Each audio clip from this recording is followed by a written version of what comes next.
position, knees hips wide apart, palms under the shoulders, not sinking down, lifting up, keep the core nice and strong, not pushing the hips back. You are like a strong table. If I would put a cup of tea on your back, that would stay there when we're moving. Inhale. As you exhale, you're going to slowly extend the left leg and the right arm in front of you and lifting up a little bit without moving your hips to the side. And we're coming back.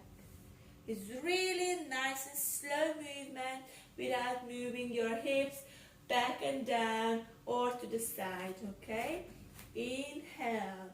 As you exhale, keep the core nice and strong and slowly lengthening your left arm, right leg and lifting up. Slowly back down to the floor and then you're coming back. Inhale. As you exhale, we're doing to the opposite side. And then change.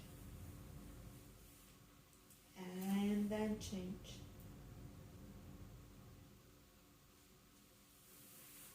And relax.